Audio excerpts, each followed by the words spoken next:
जितने आस्था चैनल पर कथा सुन रहे हो, जितने फेसबुक और यूट्यूब पर सुन रहे हो, बहुत सावधानी से सुनना। सब्जी होती है जो पितृपक्ष में ब्राह्मण को भोजन कराते समय नहीं बनाई जाती। एक तो कुमड़ा, दूसरा पत्ता गोभी, जो बंद गोभी होती है ना, वो बंद गोभी जो होती है ना पत्ता पत्ता वाली, उसकी भी सब्जी पितरों के ब्राह्मण अगर भोजन करता है तो उसमें नहीं बनाई जाती। एक कुमड़ा, ये जो पेठा बनता है ना कुमड़ा का, ये भी श्राद्ध पक्ष में नहीं खिलाया जाता। मार पूरा कोला पेड़ा बोलते हैं, क्या बोलते हैं उसको, श्राद्ध पक्ष में उसको भोजन में नहीं दिया जाता। ब्राह्मण के भोजन, महाराज ब्राह्मण के भोजन में श्राद्ध पक्ष में सबसे ज्यादा जरूरी है दूध की खीर, दूसरा तुरई या गिलकी का भोजन, या तो सब्जी बनाओ या भजिया बनाओ, कुछ भी बनाओ। तीसरा मांस की दाल का भोजन, उड़द की दाल का भोजन। उड़द की दाल का या तो दही बड़ा बना लो, इमरती बना लो, या फिर बड़ा बना लो, या पकोड़ा बना लो, पर उसका भोजन होना जरूरी है।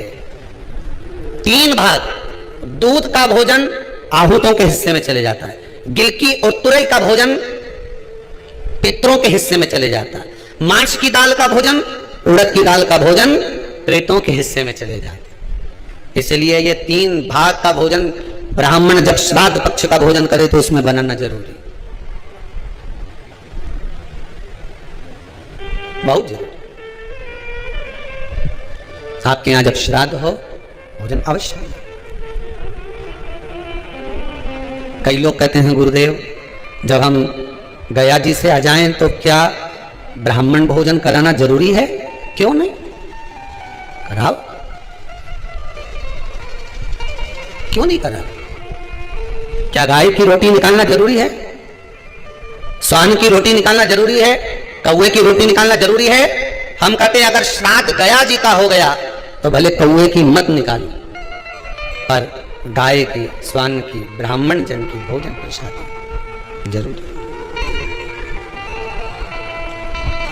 देखिए जब ज्यादा घर में पितृदोष हो ना, ऐसा लगे तो पितृदोष बहुत ज्यादा है, 1 रुपए कमा रहे हैं, 1.25 रुपए खर्च हो रहा है, हाथ में पैसा नहीं टिक रहा, दुकान 4 दिन अच्छी चल रही है, फिर व्यापार डाउन हो जाता है, कोई पैसा लेकर भग गया, नहीं दे रहा, कहीं कर्जा मात्रा बढ़ गई है, ये पितृदोष के लक्षण है कुछ। इसमें आपके घर में जो भी रुद्राक्ष पड़ा हो, जो भी रुद्राक्ष रखा हो, क्योंकि संभाल के तो आप लगते नहीं, पटक देते यहां, जो भी रुद्राक्ष आपके घर में रखा हुआ, एक पानी के पात्र में उस रुद्राक्ष को डाल दीजिए, उसमें 1 चावल का दाना डाल दीजिए।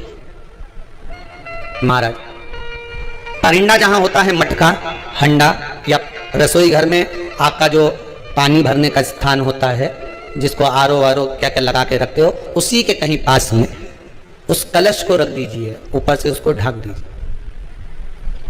शाम के समय, सुबह रखा 10 बजे से 12 बजे के बीच में, शाम के समय प्रदोष काल में भगवान शंकर का नाम स्मरण कर कर, ओम नमः शिवाय बोलकर, श्री शिवाय नमस्तुभ्यं बोलकर, या महामृत्युंजय मंत्र का स्मरण कर कर, या गायत्री मंत्र का स्मरण कर कर, जो मंत्र आपकी बुद्धि में, विवेक में समाहित हो, उस मंत्र का नाम लेकर राम कृष्ण हरि जो बोल सकते हो, एक घी का दिया अवश्य प्रज्वलित करें, लंबी बाती का। कौन सी बाती का? फूल बत्ती का नहीं, गोल बत्ती का नहीं, लंबी बाती का। बत्ती का मुख दक्षिण की ओर, कहां पर होना चाहिए? दक्षिण की ओर, न पूरब, न पश्चिम, न उत्तर। बत्ती का मुख कहां हो? दक्षिण की ओर। जैसे श्राद्ध पक्ष में ब्राह्मण को जब भोजन कराते हैं तो ब्राह्मण का मुख श्राद्ध पक्ष के भोजन कराते समय अगर पूरब, पश्चिम और उत्तर का होता है तो श्राद्ध के भोजन का फल नहीं मिलता। उसका मुख दक्षिण का होता है तो हमारे घर के जितने भी पितर उस तिथि में गए होते हैं सबको उसका भाग मिल जाता है और पितृदोष समाप्त हो जाता है। इसलिए ब्राह्मण का मुख श्राद्ध पक्ष में भोजन कराते समय दक्षिण का होना चाहिए।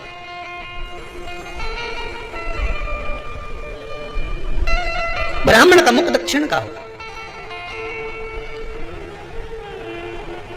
यहां तक शास्त्र कहता है महाराज अगर गौ माता को श्राद्ध पक्ष में अगर भोजन दे रहे हो तो गाय का मुख अगर दक्षिण का है गाय का आपका मुख भले उत्तर का हो, गाय का मुख दक्षिण का हो, आपका मुख भले पूरा पश्चिम नहीं का, गाय का मुख अगर दक्षिण में, अगर आपने दक्षिण में गाय को खड़ी कर रखा है और दक्षिण में उसका मुख आप भोजन दे रहे हो, तो शास्त्र कहता है कि किसी पिंड की जरूरत नहीं पड़ती, गाय स्वतः कल्याण कर देती है, गौ माता स्वतः कल्याण कर, दक्षिण मुखी हो। तो दिए की जो बाती का मुख कहां होना चाहिए? दक्षिण का। और दक्षिण का मुख जब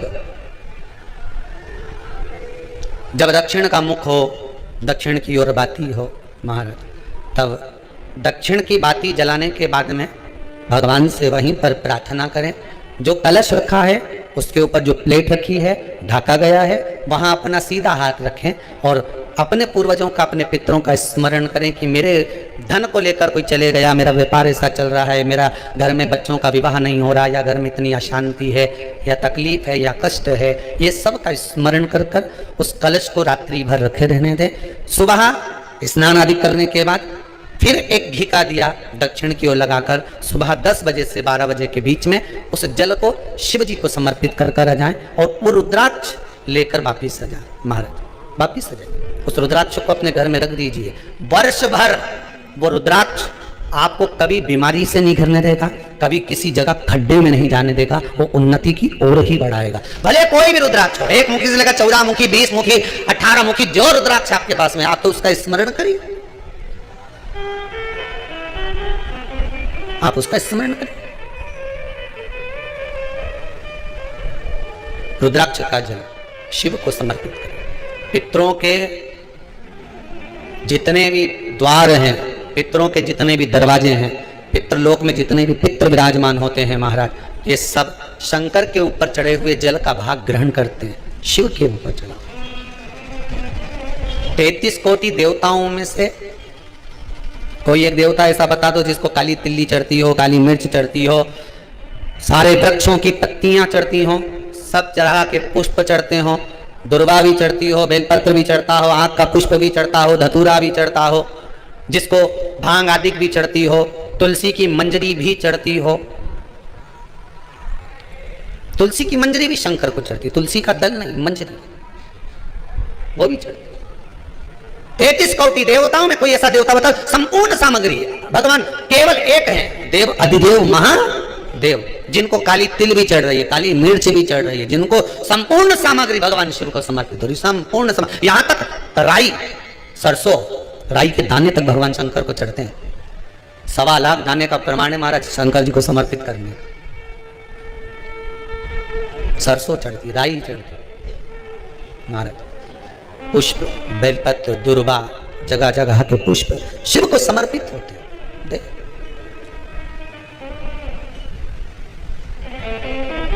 पितृ, जब शंकर भगवान को जल चढ़ाया जाता है 16 श्राद्ध पक्ष में, 16 दिन श्राद्ध के जब हम भगवान शंकर को जल समर्पित करते हैं तो उसका भाग हमारे पितरों को प्राप्त होता है।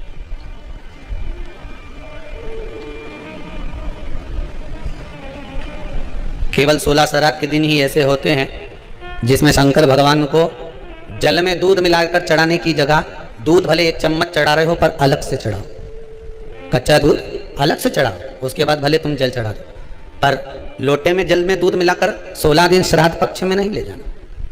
भले 1 चम्मच दूध लेकर जाओ, 1 कटोरी दूध लेकर जाओ, पर कच्चा दूध अलग से लेकर जाओ, शंकर भगवान को अलग से चढ़ाओ, क्योंकि 16 दिन श्राद्ध पक्ष के जब भगवान शंकर को दूध और जल चढ़ाया जाता है वो हमारे पितरों के खाते में चला जाता है, हमारे पितरों को उसका भाग मिलता है। इसलिए शंकर भगवान को कच्चा दूध भी चढ़ाओ तो पानी में मिलाकर नहीं, एक अलग से 1 चम्मच ले जाओ, भले फिर शिव जी को चढ़ा दो, भले छोटा सा कटोरी मिलेगा चढ़ा दिया, जल ले गए चढ़ा दिया, हमारे पूर्वजों को प्राप्त होता है, तो हमारे पूर्वजों को प्राप्त होता है। जिस बालक बालिका का जॉब नहीं लग रहा हो, सर्विस नहीं लग रही हो, नौकरी नहीं लग रही हो, जगह पहले करते थे जॉब अब छूट गई, 2 साल हो गए, 3 साल हो गए, सर्विस नहीं लग रही हो, बहुत प्रयास कर लिया हो, बहुत प्रयास, तो महाराज काली तिल्ली को पीस कर उसको जल के पात्र में डालकर अपने घर के मटका, परिंडा, पितरों का जो स्थान होता है, जलाशय होता है, उसके पास में एक पात्र में रख दीजिए। बेलपत्री या बट का पेड़ या पीतल का पेड़ इस वृक्ष के नीचे एक रात्रि तक रखे रहने के बाद में दूसरे दिन अपनी कामना करता है, जिनका जॉब नहीं लग रहा, सर्विस नहीं लग रही, नौकरी नहीं लग रही, या कहीं उलझने उत्पन्न हो रही है, उस व्यक्ति को हाथ में ले जाकर उस पात्र का जल, 3 वृक्ष पितरों के तुल्य हैं। कल की कथा में कहा था, पहला बेलपत्री का, दूसरा पीपल का, तीसरा बड़ का। ये 3 पितरों के तुल्य हैं। इन 3 में से किसी भी वृक्ष के नीचे उस काली तिल के जल को समर्पित कर दीजिए महाराज। बाबा चाहेगा, भोलेनाथ जी चाहेगा तो 3 महीने में कहीं ना कहीं योग बना ही देगा, ये पक्का। बाबा पर विश्वास रखो, शंकर भगवान पर भरोसा विश्वास रखकर आप कार्य करेंगे, क्यों ना हो।